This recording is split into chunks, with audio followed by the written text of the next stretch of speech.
This is William and Lonsdale, a podcast about the legal ecosystem and the fascinating people who make it tick. Today your host Michael Green speaks with Magistrate Noreen Toohey, lead magistrate at the Neighbourhood Justice Centre, an innovative court based on a community justice model.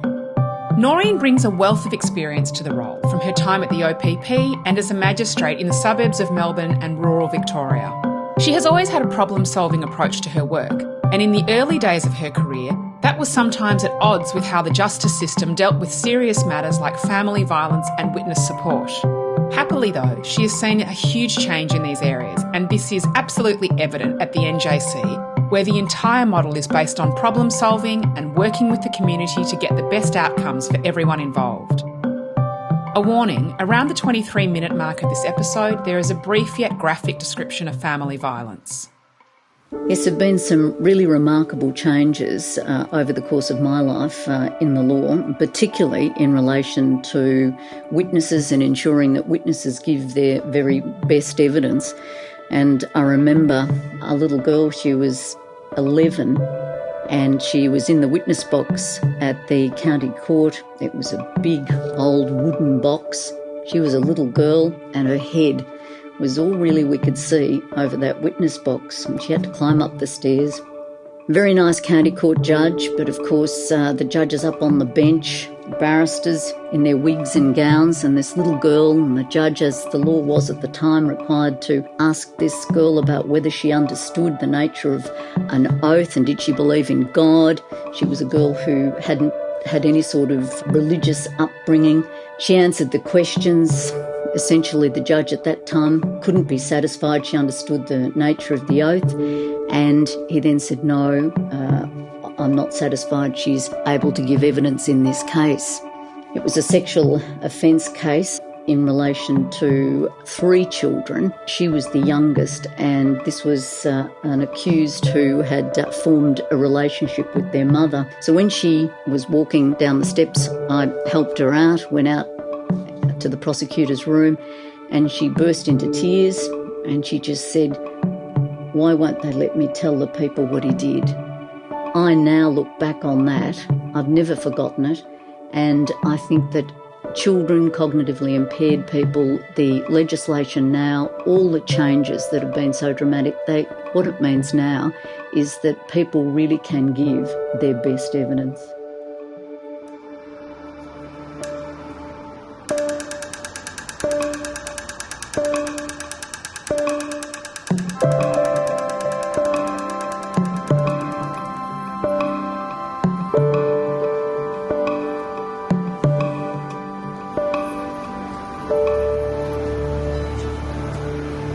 Our guest this morning on Lives in the Law is Noreen Toohey, the presiding magistrate at the Neighbourhood Justice Centre. Good morning, Noreen. Good morning, Michael. Noreen, you are the presiding magistrate at the Neighbourhood Justice Centre out in Collingwood, which is described as a community court, the only community court in Australia. Could you tell us what a community court is, what it does, and how it differs from other courts? What's its overriding philosophy? Its philosophy is problem solving. So it's set in a building in Collingwood. It's one of the old, it's Collingwood TAFE. And what it provides are wraparound services. So if you walk into the building, no one realises it's a court. It just looks like a building in Wellington Street. It's a really welcoming space, and the philosophy is very much to invite people into the building, invite the community into the building, and to provide services for the community. And it just happens that there's a court on the first floor. To pursue that a little bit further, how do I come before the Neighbourhood Justice Centre? What do I have to do, in a strange way, to come before the centre? You don't have to do anything to actually utilise the services and go into the centre. You only have to be a resident of the City of Yarra. What about from a criminal justice perspective? What do I need to have done? Do I still need to be a citizen of the City of Yarra? And is it a range of crimes you only deal with? So the jurisdiction of the NJC is you reside in the City of Yarra, or you are someone who's homeless and have temporary accommodation in the City of Yarra, or you are homeless and you've committed offences elsewhere. Court can still deal with those matters. Or you are an Aboriginal Torres Strait Islander person who has a close connection to the City of Yarra. Okay, we'll get back to that later because I find it very interesting. But let's go back to the start of you and your legal career. How did you get into the law? Did you come from a legal family? Were you someone who always had a thought of becoming a lawyer? Didn't come from a legal family. I grew up on a farm in country Victoria, and I always wanted to be a lawyer. And I think that was perhaps as a result of my interest in international affairs, in current affairs. My family were very involved in listening to the ABC, watching the ABC, all those programs, Four Corners, BBC's Panorama. I always had that interest, and I could see that as a lawyer, you really could make the changes in the world that you wanted to make. You went to Monash? I did. How did that come about? Why Monash? Why not Melbourne? Any influences that led you there? Yes, I came into contact with the President of the Arbitration Commission, Barry Madden, and he very kindly offered to take a group of us from our local district, and we came down to Owen Dixon, met him here, and everyone went out to Monash. We had a tour of Monash, and he just said, I think Monash is, at this stage, the best university to go to do the law degree. So that was it. And you went to Monash. What was Monash like? This is mid to late 70s? It was 75 to 79. Was it still the hotbed of political upheaval that it had been in the mid-60s and late 60s? It was. It was great fun. Did you participate in that sort of stuff? Not really. I was we could say, just on the periphery looking on. It was really interesting. And you kept your head down and worked hard the whole time? Pretty much so. Have a job? Do you have a part-time job? I mean, students nowadays all have part-time jobs. In my day, we didn't. You're a bit later than me. Over the summer break. Yeah. That's when I had various jobs, picking grapes in Mildura, working in a chocolate factory, all those sorts of jobs. Student things, typical student things. And great fun, really hard work often, but really good fun, just something very, very different from studying. As a country girl with no connections in the law, was it difficult to get articles, still in the days of articles? Look, I think I had reasonably good results, and so I made a couple of applications, and then I was fortunate enough to obtain articles with Weiswolds in the city. And who you articled to? To Ian Dunn. Who then or later was president of the Law Institute? Later. And did you enjoy your articles? I mean, people talk about good and bad articles.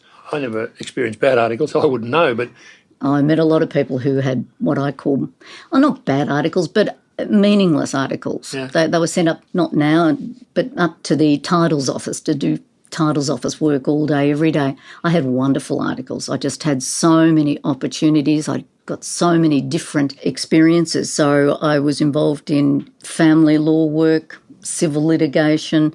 I had opportunities to do liquor licensing work. And even at university, I'd completed a trademark subject. And at one stage, the firm had a company that they were doing some work for who one of the partners said, look, we've got someone who could do some trademark, register some marks. And I said, okay, I'll do that. And so it was such great fun learning at a practical level how to actually register that mark. So I had, wonderful, wonderful articles. I loved it. I find it amazing that you were given something so esoteric as registering a trademark as an article clerk. Well, again, that I think that spoke volumes for Weiswolds and the partners there, because they really did give you responsibility. Yeah. And I think if you responded, then you were given more. It's like anything.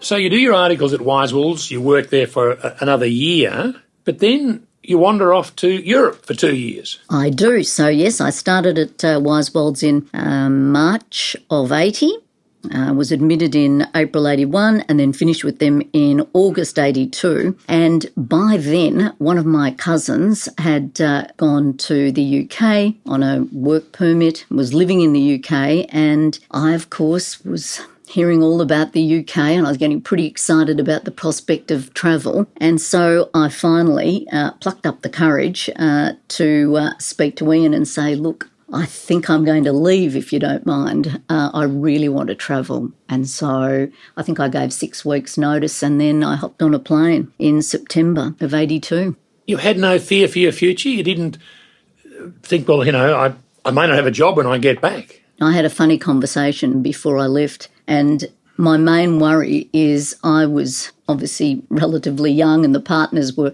probably in their 40s, and I thought, oh, look, I don't want to be this old and not have travelled. I just don't want to get into a pattern where I'm just embedded in that sort of life. I really want to get on a plane and see the world. And so that I just didn't have a worry in the world. I just took a one-way ticket to the UK. So when you got back, you quite quickly got a job. I did. I had some colleagues who worked at the OPP, and at the time the OPP were advertising for solicitors. And so I think I went for the interview Friday and they said, can you start Monday? And with all this criminal law experience that you had, you were just the person they were looking for. Well, I didn't have a lot of criminal law experience, of course, as we know. I had a variety of experience, but really I think I might only have dealt with one criminal matter when I was at Wisewolds. But I'd always, like I think most students have a real interest when you're studying criminal law at university. It is really an interesting subject. So I thought, it sounds great. And of course, the colleagues that I knew, they really enjoyed it. So what did you do there? As a young solicitor coming into the OPP, what did you do? What did they give you to do? Well, I was in the Melbourne office, and that was preparation of criminal trials and all varieties of criminal matters for trial in the county court and the Supreme. And did you sort of have to go back to your books, literally your university books, to remember what the elements of the various offences were and what you needed to prove and things like that? I know, I think that was really an ongoing thing. You don't really go back to your notes. You're reading current authorities. Yeah, it's very much, it's like any area that you actually are involved in, you're currently researching, so you're up to date. And you pick it up, I guess, from the culture in which you are immersed every day. Absolutely. What did you learn there? What makes a good prosecutor? Well, I think really being prepared, as you've already touched upon. So you're looking at the elements of the offence, what has to be proved, making sure that we, of course, were working with the police. You'd have a police informant, making sure that they had followed up with everything to make sure that all the witnesses are available, all the witness statements have been obtained, and everything's been prepared. And it's about being fair. In the theory of the law, prosecutors aren't there to obtain a conviction. Prosecutors are there to present the case fairly and properly to the court. But does human nature play a part where I want to get a win? Look, I think the overriding consideration is fairness. Ultimately, it's not a matter for the prosecutor. It's a jury, that we have a jury system, and the jury make that decision. It's just the role of the prosecutor is just to make sure that it's the best possible case that's presented. So, in other words, if you didn't follow up, you didn't do things, there were gaps and obvious gaps because you'd failed to follow up, or the prosecution case was failing because of that, then that would be a real travesty. But if you've done your best to make sure that all the evidence has been collected, then it's ultimately a matter for the court or for the jury to decide. And even if you think that the accused should have been found guilty, but they in fact are found not guilty, you don't walk away disappointed? You might walk away thinking you have a different view, but really there's not much point to be served. Ultimately, that's the system we have. It's beyond a reasonable doubt as the test, and clearly that's what the jury decision is. Yeah, and that's. I mean, it's a system we all know and like, really. We're all comfortable with that system, and we want it to work properly.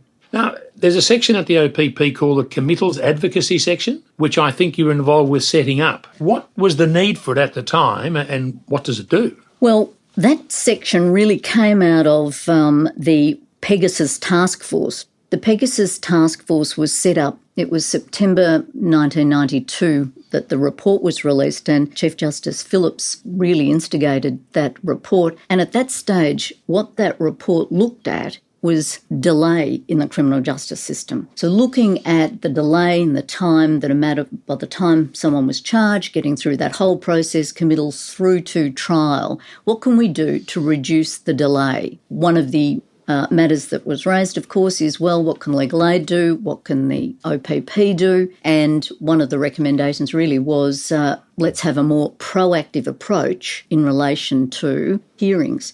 So Jeff Lawrence and I set up the Committals Advocacy section, and what that involved is taking over all the committals from police. Police did all the prosecutions in the state in relation to the committals, and then ultimately the OPP would become involved. So we're going to take it a step back so that the OPP would take over all the committals. And we started with 2 divisions, A Division and B Division within Victoria Police, which is kind of the Melbourne area and St Kilda area.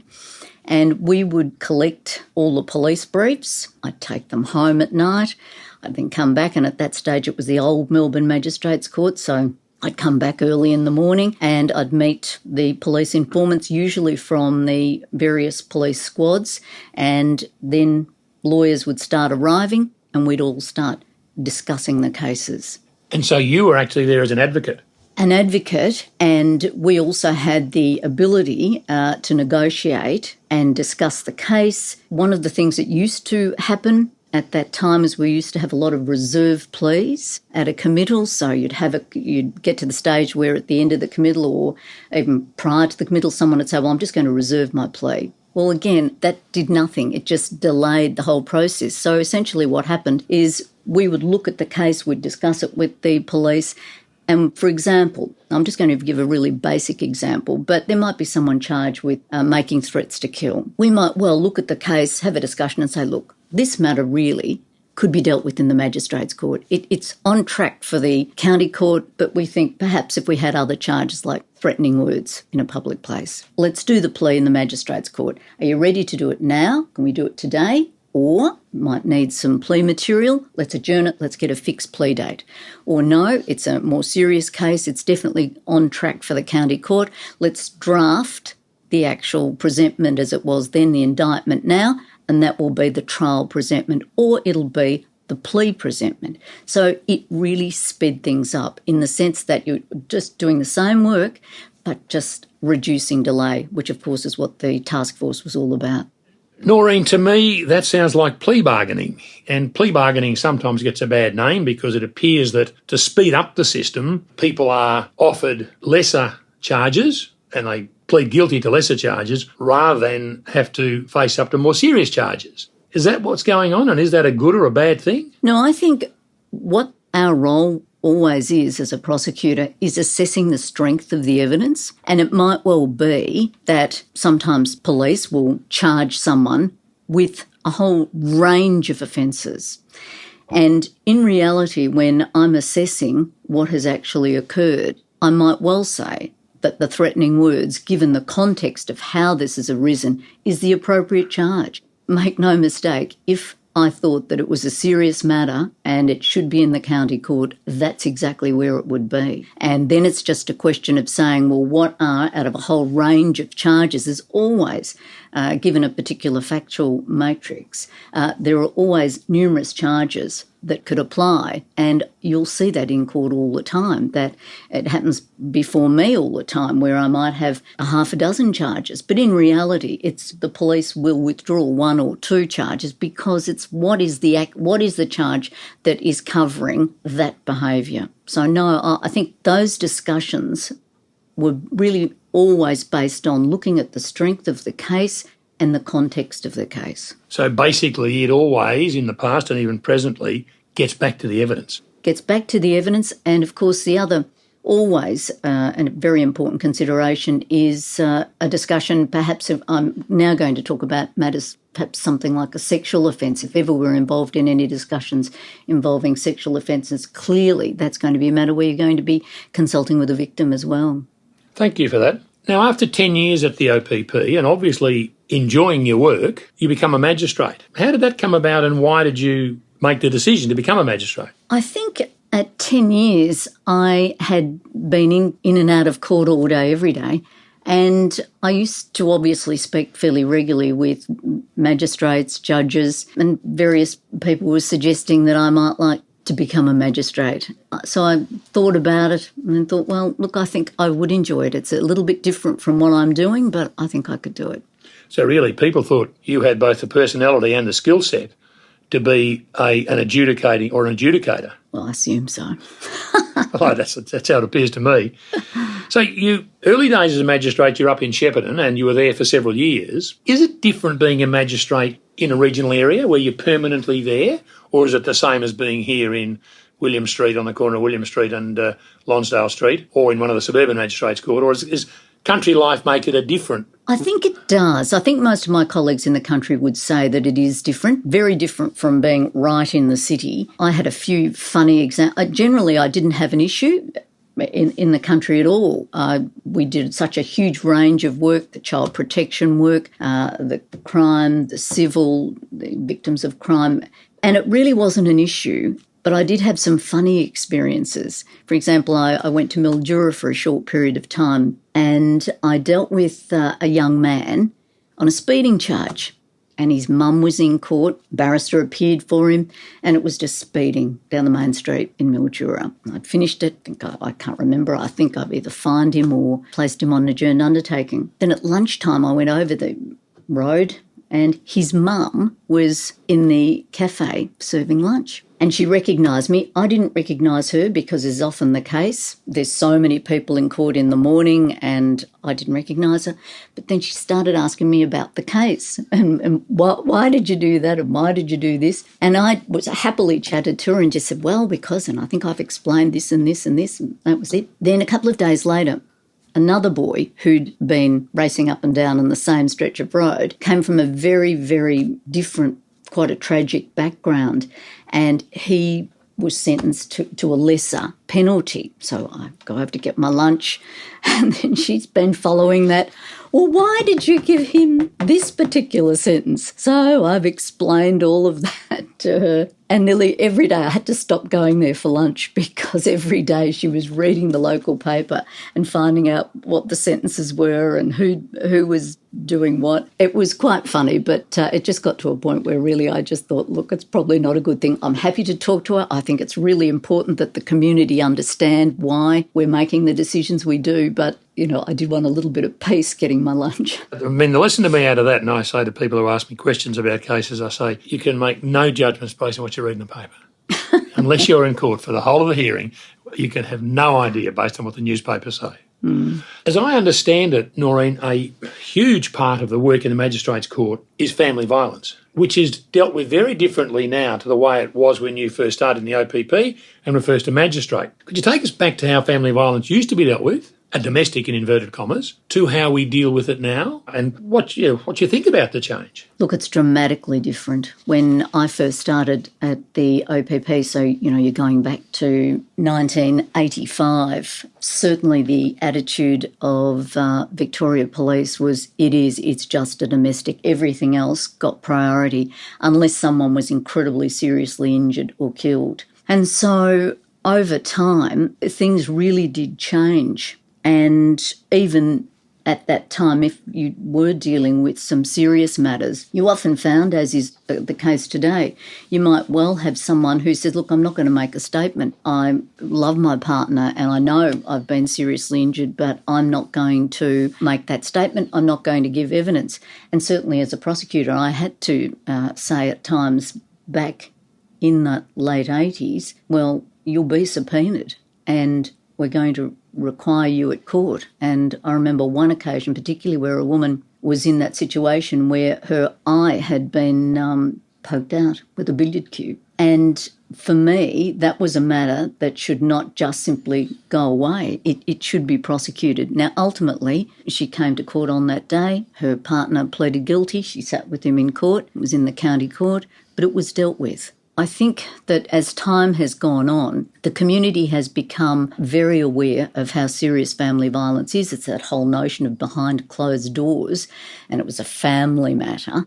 And what's happened is the courts, the community, the parliament have all become very, very responsive to family violence. So we've seen those dramatic changes in terms of legislation and, from the court's perspective, a really serious focus on addressing the family violence and taking it very seriously. And are judicial officers trained, have some form of training in family violence? Very much. How to deal with family violence? Yes, very much so. So part of the judicial education is specific training in family violence.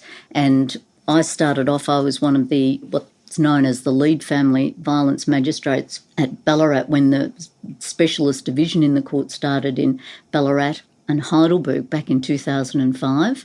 And so, for example, at that court with what they call the multidisciplinary training, everyone who came into the courtroom was essentially trained in the dynamics of family violence, right down to the security officers who were involved in the courtroom. So the lawyers, all the staff, everyone, the prosecutors. And it had a noticeable change on how everyone in the court interacted with victims and the accused? Very much so, because I think once you actually have an understanding, and the model that was brought in was an integrated model. So I often describe it's a little bit like the Tourism Victoria jigsaw campaign, you might remember, and I'd always say all the parts of the jigsaw had to work together to ensure safety and change, because of course what we want is a respondent to change behaviour. Skipping ahead a bit, in 2017, or from 2017 to 2019, you ran a family violence program to change the court's approach. What did you achieve? What you set out to achieve? What were you trying to achieve? It was essentially a little project. It was a project because I had been the lead magistrate at Ballarat from 2005 ongoing. I was then asked to do essentially a regional project, and it involved Geelong, Ballarat, Horsham and Warrnambool. And what it really focused on, again, the integrated model, but ensuring greater consistency across those courts. So it's that same approach of the prosecution, the services, the lawyers, police, everybody essentially being on the same page and just making sure you had consistency. So everyone knew in my court it was going to be a consistent approach. I had expectations about how the work was going to be done, making sure that everybody was, again, performing their role, and I suppose you'd say it's achieving excellence so that everybody would make sure that the work was done properly. It seems to me, Noreen, that you don't see yourself as an adjudicating officer or a judicial officer, but more someone who is a leader of a team, a community leader. You are trying to bring together a whole lot of elements to achieve a result, and the result, I guess, is a fair result for victims, a fair result for the accused, a better result for the community in possibly educating people and reducing offending. A, am I looking at you through the correct lens? And B, you've been involved in a lot of programs along these lines: youth community law, proactive crime prevention initiatives, a program for young people in road trauma and road trauma offences. Can you tell us about those as well? But firstly, am I seeing you through the right lens? Are you a person who's not there to adjudicate but there to bring a team together and make that team work? Look, I think I'm really interested in making change, and I think that realistically the courts alone can't change things in the community. It has to be a joint exercise, and that's how I've gone full circle and I'm at the NJC, because it is community and it's how community can change. So I've always been really interested as a judicial officer working with the community to make the changes, because I'm in that position where I see those young people who are involved in, for example, police pursuits. They're young, they're taking risks, they're putting everyone else at risk, putting themselves at risk, all other road users at risk. So when I was at Sunshine, we would always looking to develop programs and links into the communities. And for example, just that one, the road trauma program, we developed a program we had a Visi hub. Karen Hart was she was the CEO of Youth Junction. We had Victoria Police. And we, of course, had a cohort of young offenders. It was a range of offending. It might well be speeding, but right up to police pursuits, dangerous driving. And so we look at various campaigns that are conducted, but we still see high rates of young people involved in that sort of offending. We've always said that under 25s have the highest fatality rate on our roads. So we developed a program, and what it was is we really just piggybacked onto an education program that the hospital, the Alfred, was running. Essentially what happened is we target our young offenders. So if we had a young offender who was 18 to 25, barrister came into court and said, look, I'm appearing for this young man. First thing I'd look at is, well, how old is he? Oh, good, he's 19. I might just stop them and say, well, we've got a program, and I think he might well be really really suitable for that program. He'd be assessed, he'd go across to Youth Junction. During the week they'd have a couple of meetings, and then they'd go to the Alfred as a group. We might send 20 of them. Victoria Police would go with them. They'd divide up into groups, and then they'd go to various parts of the hospital. And I, of course, went to have a look initially at how it was going to run, and it was just a fabulous program because it meant that you had these young people who often for the first time were in a hospital, and the smells and the sounds of that hospital, and we had very generous physicians who'd come and speak to the young people and had footage of people who'd been really seriously injured and talk about, for example, show them a brain and say, well, this is, you only need the brain, it's a wobbly mass, and this is what could happen if you hit a pole. Then they'd be taken to the various parts of the hospital. They'd see the chopper coming in. They'd see ICU. Then there was the bad news room, which was incredibly sad. It was where parents had to make decisions about whether their child was going to be removed from life support. And I used to think, how could a parent do that? How could you just share that time with these young offenders? But so often the parents would say, I just want you to understand this could be your mum or dad. It had such an impact on those young people. And then in the afternoon, they'd have a whole afternoon of rehab. So what's going to happen? You haven't been killed in this collision, but how are you going to recover? Someone will have a broken leg, and then they'd bandage someone so they couldn't see, and then someone else would have a broken arm, and someone was on the tilt table. They'd had potentially a brain injury, and they all had to help each other. And it was a really interesting experience. Others had to climb into a bath. You're at home. How are you going to have a bath? You can't have a shower, but how are you going to get into that bath? You're in a wheelchair. How are you going to pull on those tracksuit pants? And they had the clippers to pull on the tracksuit pants. For me, it had a really interesting impact because they always had to come back. It was on what we call a deferral of sentence, so that they had to complete the program, come back into the courtroom. And so when they came back into the courtroom, quite often at Sunshine, big courtroom full of people, mum, dad, perhaps an employer if they had an employer, or other family members, and I'd actually ask them to stand up and tell me about that experience. Who did you see? Now, I knew who they'd seen because I'd been provided with a really brief report, and it was just remarkable. Did it have results? I mean, are there... It did. Does a program still exist? Look, I think over COVID, a lot of the programs might have fell by the wayside. I haven't been at Sunshine for a long time, so I'm not sure, but it was very well evaluated, but it was just at Sunshine. Lives in the Law is proudly sponsored by City Maps Illustrated. Their recent publication, The Melbourne Map, is a celebration of our wonderful city. This stunning, hand-drawn illustration, which took more than 3 years to create, is available as an art print, jigsaw puzzle and calendar. The perfect acquisition for your home, office or corporate gifting.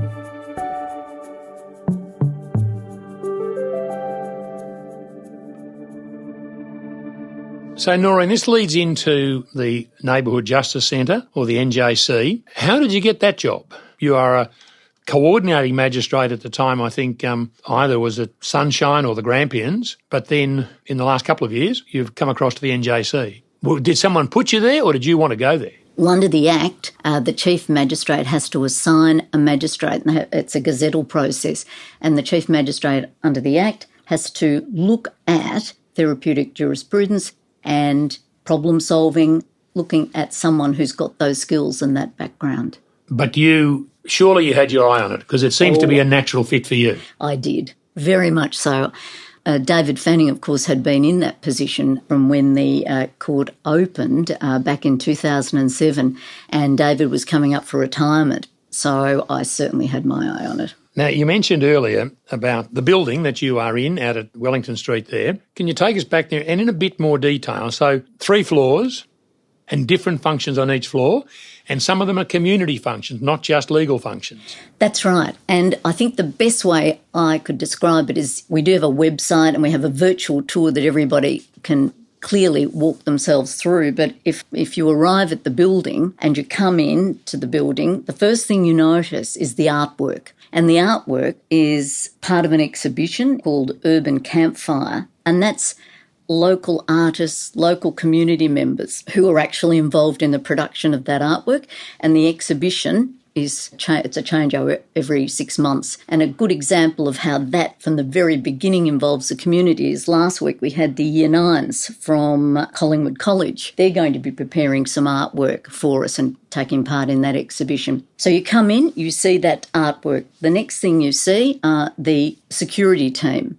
I actually call them concierge because they're welcoming. They're going to be asking you straight away, who do you need to see? What is it you're here for today? Then the next, they will then... Can I just break in Yes. there? So these are your security team, the concierges as you call them. Every court's got them, security people, but yours are different. I'm assuming that's because you personally have said, I don't want you just to be security people standing around doors looking serious. I want you to be involved in what we're doing here and to give an example, be an example of the culture that we're trying to live out here. That's the model. That's the NJC model. And you didn't start that model. That model was something which you came to. So that was part of it. Rob Hulls originally as the Attorney General, he's the one who set up the NJC, and that was very much the model. It's a very different space to a traditional court. It's a welcoming, very well lit, very open building, and as you come in, the whole approach is welcoming. Because remember, I said earlier that it's not just a courtroom, it's a community space. So the community is being welcomed in because after you've been to security, you then go to what they call the information team. You might well come in as a community member seeking some advice about financial counselling, for example. So you'll speak to the team, they'll just buzz upstairs, arrange for someone from the financial counselling team to come downstairs, plenty of meeting rooms downstairs. They'll have a chat. So this is an example, but a financial planning team upstairs, they have got nothing to do with the administration of justice. They are simply a community resource whom anyone from the City of Yarra walking in that door can access. Yes. And there are other services like them, not just financial planning, to assist community members. That's right. So on that ground floor, there are community meeting rooms. And if any member of the community, and we quite often have cold community members, who'll book one of the community meeting rooms, and they can do that at any time. Me and my book club, we decide our book club might meet at the... There's no reason why you couldn't, if that's what you wanted to do. Yeah. But it's really, and it's education, training. So we might, for example, have, recently I was involved in, training of housing workers from the public housing. It's really important that they're trained early intervention because what we're really about at the NJC is problem solving. So that's the ground floor. And then the other very important space on the ground floor is we've got a children's play area that is secure. And then we have an outdoor area. And the outdoor area, clearly if people are waiting, often you see in other courts people are waiting, they're waiting over the road, there's delays in getting people to court. We have people available, people are able to use that space. And a good example, again, why we're quite different from a lot of other courts is we have a high level of mental illness in a lot of our court participants. And for example, there was a man recently, he's very attached to his dog. He will not leave home without his dog, and when he comes to court, he's still got his dog. Where's his dog going to go? So his dog comes in and his dog stays in the outdoor space. It's secure, has his bowl of water. He comes back upstairs into court, sees his lawyers, and his matter's dealt with. It's not going to really happen anywhere else.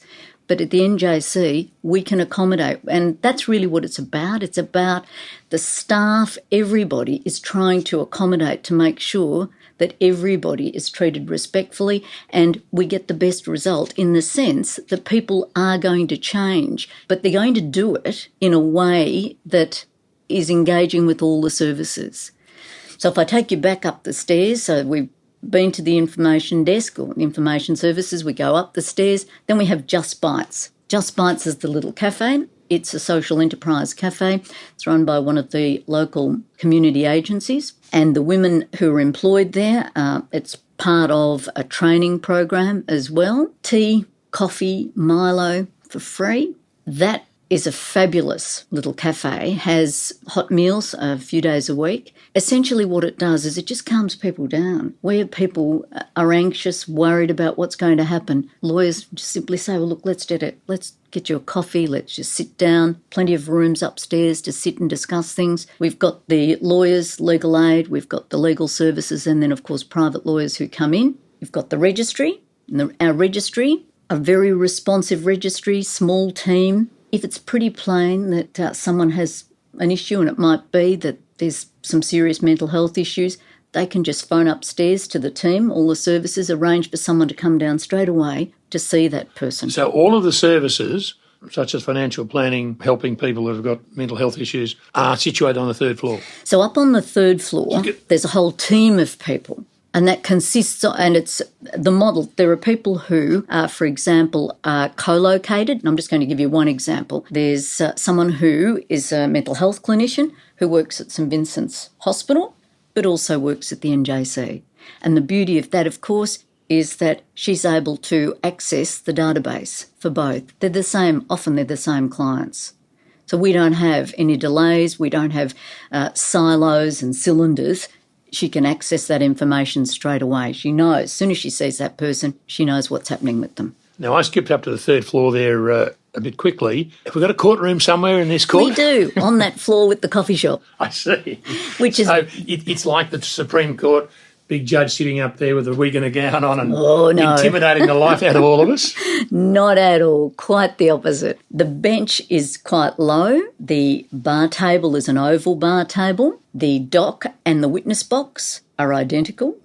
And I have had some incidents where someone has gone to thinking they're in the witness box, I'm been furiously writing, I look up only to find they've gone to the dock, and then I've had to move them over to the witness box. And the other important thing is that we've got the school next door, St Joseph's. And St Joseph's, so whilst we have double glazing on Wellington Street because of the traffic, you can hear the children out in the play yard. So that's a design to just remind us at all times we're part of the community. So we can hear those children, and it's a big reminder. You have mentioned that there's an officer called the NJC officer. She's a facilitator, a coordinator, is she? Is that what she does? What she does, I would say you'd call that position really a navigator. So Kwan is in a position where she'll come into court, but she's always behind the scenes. So she's triaging in many ways. She's putting people in contact with people. And if I'm in court and I've got someone who has some difficulties that they perhaps haven't seen somebody,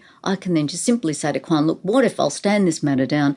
What if you see if we can get X, this and this, or see somebody? And then she can make that arrangement. The other really important role she has is she can conduct problem-solving meetings. And where those meetings are very useful is, say, for example, someone's on a corrections order and they're not doing terribly well. And it might well be they have serious drug and alcohol issues, mental health issues, homelessness, all the issues we see at the NJC all the time. She can get together a team of people, any family members, the clinicians who are involved with that person. It might well be the lawyers will attend. She'll have a whiteboard. And they'll work on plan. What are we going to do? How can we help to improve your response? Things clearly aren't working at the moment. You're having trouble getting to your meetings. You're forgetting your meetings. You're not doing whatever it is. How can we improve that? And that's what she does with the problem-solving meeting. She comes back into court, and then I might well say now, I know you've been to the problem-solving meeting. Things are back on track. Let's see how that goes.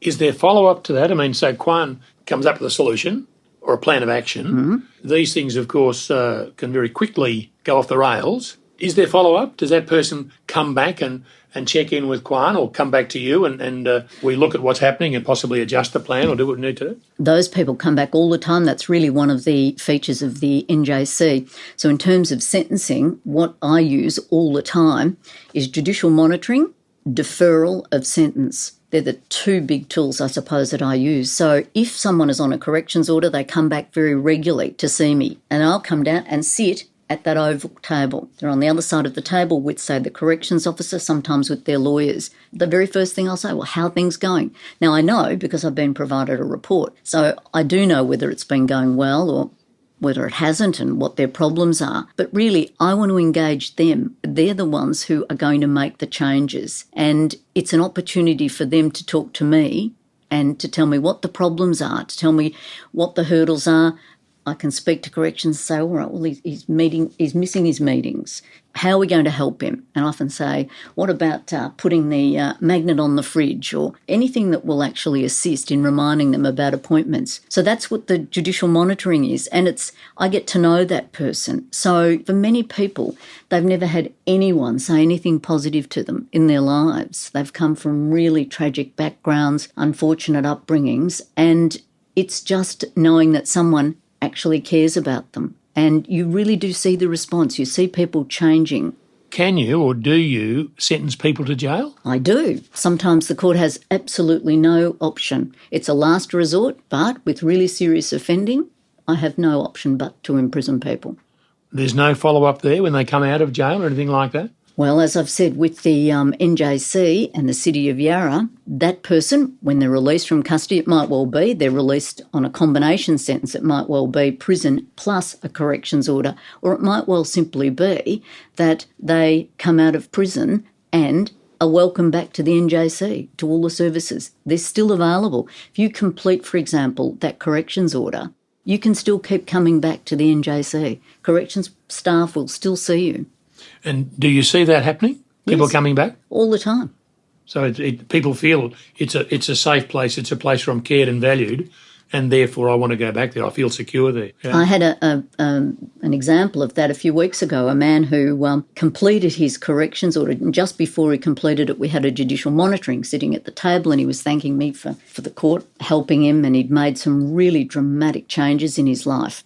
And a couple of weeks later, one of the staff said to me, oh, look, this particular person's back and he's wondering if he could see you. And I thought, oh, perhaps I better see if I can arrange for corrections to be there. And he had brought back his children and his partner. And this was because he was also, as is often the case, people are involved in child protection. And so with the first time, the children were then placed with mum and dad on a daily basis. So he brought them back to introduce them to me. We've had a judge on the program, Noreen, who's sometimes been called the crying judge. Did a situation like that bring tears to your eyes? Look, I think it's not so much tears to your eyes, it's just, it really is just a reminder to me just how people really can change if they've got the right supports, if they've grown up with no role models.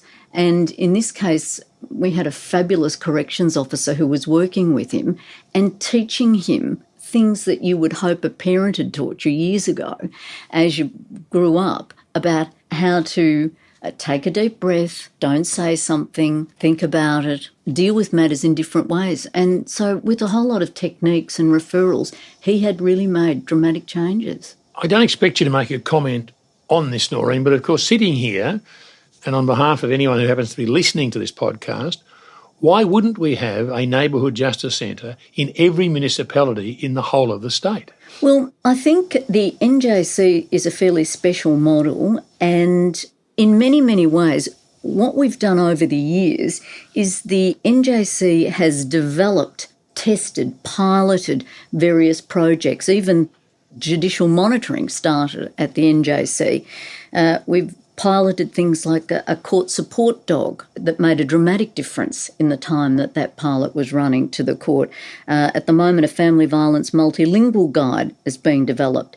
The NJC piloted the online family violence application. So it's a very small, it's just the City of Yarra and it's a small court. But what the court's doing, and really it's this piloting, we are essentially trying to mainstream things so that things that we're developing at the NJC, it's part of the Magistrates Court. We're part of the specialist division of the Magistrates Court. So you're well and truly familiar, I'm sure, with Query Court, with the ARC mental health lists, with Drug Court. We're another part of that specialist team. So what we're really trying to do is to develop the things that we've got at the NJC elsewhere in the bigger courts. And so it will be in the Mildura Magistrates Court, it will be at Warrnambool, it will be in Wodonga, Because if you look at what's happening at the moment, the rollout of, say, mental health courts, they're rolling out to all the headquarter courts right across Victoria. The family violence now has rolled out to all headquarter courts right throughout Victoria. And the focus, the lens very much is excellence. It's doing the work well. We can use lists. So, for example, if you're at another mainstream court, you're looking at a list and there's mental health is a serious issue for someone, they go into a mental health list. And so then the court can better manage that person. And it's really with that view to doing the best that everyone can do to assist that person. Again, it's problem solving. It's going back to dealing with the problem. Why are they offending? How can we change that behaviour? And of course, what that ultimately leads to is you're making society and the community much safer. Is there hard evidence, data, to show the success of these programs? Less recidivism, socially better outcomes? There have been evaluations, and there was an evaluation, I think the last evaluation was 2015, and I've certainly got all the details in relation to that. But that's essentially what it shows, because it just simply means if you're assisting people, providing accommodation so that, as I've indicated, we've got people who are homeless. So within our building, we've, of course, got the Salvation Army dealing with homelessness. We've got our drug and alcohol workers. We've got mental health. We've got all our family violence teams. So everyone that's involved as part of that process is ensuring that that person hopefully is not going to be coming back again. More power to you, Noreen, is what I think.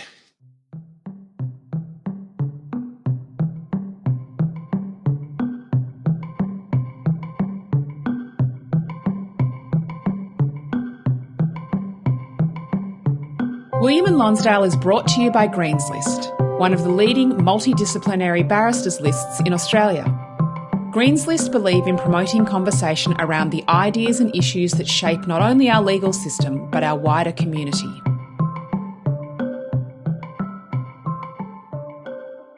We might wrap things up now. What about the future for you? Are there any other areas in our community life, gaps in our community life where you think the law could make a contribution which is not making it? You had your eye on the Neighbourhood Justice Centre thinking, I would like to work there. I think this is something really worthwhile. Anything else for you looking ahead?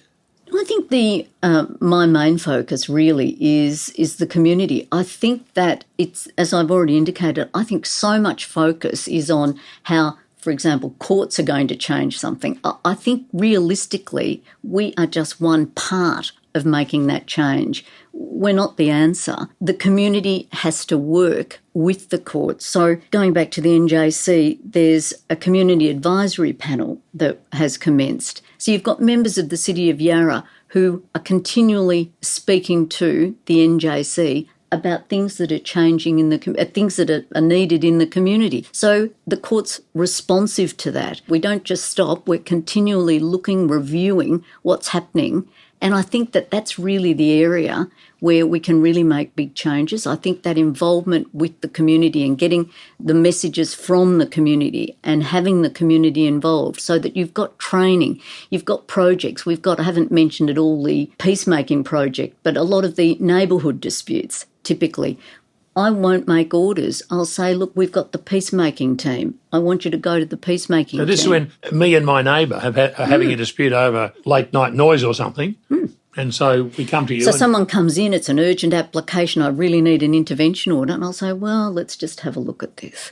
And I'll go back, I'll look at what's happening, and in reality, it's something that is much better suited to having the equivalent of a mediation. But it's where we've got really talented people at the NJC who are engaged in those discussions. And I often say to people, you don't have to be in the same room, but you are able to work out how to solve the problem. And then I often go through and explain to them, well, look, let's look at what you're asking the court to do. And it might be a police application as well, remember. And it might well be that I say, you obtain your order. Then you go down to the police station, you say, well, the person's still playing the loud music, or they're still stealing things off the lemon tree, or whatever it is. And the police say, oh, no, there's not enough evidence, so I'm not going to do anything. So I often say to them, well, you see, that's not going to achieve anything. What I really want to do is I want to solve your problem. I want to work out how are we going to solve this problem? How are we going to make changes for you so that you feel safe, and so does the other person? And so people Always. I don't think I've had anyone say, no, I'm not interested in doing that. They really are interested in making those changes. So I refer them off to our team, come back in a couple of months' time, and I'm just advised that it's been resolved. So that's what I mean when I talk about that community involvement. I'd like the community to be better educated. And that goes back to, I've talked about the housing officers. So you're training housing officers, everybody to deal with these issues in a different way and to be proactive, early intervention, so that we don't have all of those issues where people think the only place they can go is straight to the police station or come to the court. Now, we're happy at the NJC because we're a justice centre for people to come, but we will make referrals rather than having orders made in court.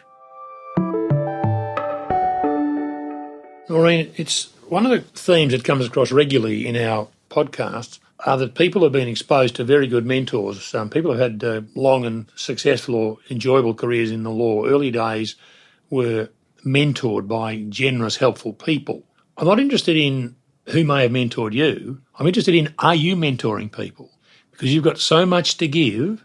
Are there young lawyers, younger magistrates who are being exposed to you and your outlook on how our system should run?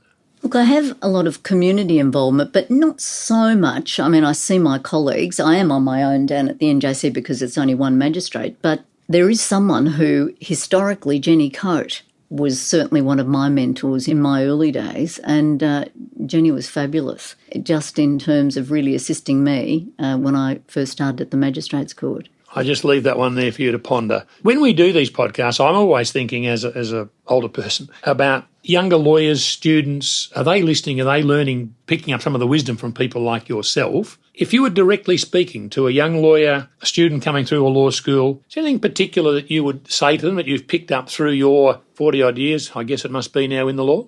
I think just don't think there's anything you can't achieve. I think that you just set a goal and go for it, because I think you can always find an excuse or a reason why you can't do something. But ultimately, I think if you just say, well, this is what I want to do, and you might change on that path in terms of where you're going and what you want to do, but I think that's it, just persist. What an interesting and educational morning we have had this morning with our guest, Noreen Toohey. Noreen, I'd like to thank you for coming in and sharing your life experience and your knowledge and wisdom of our legal system with us and with our listeners. It's been an absolute joy to have you here. Thank you. Thanks very much, Michael.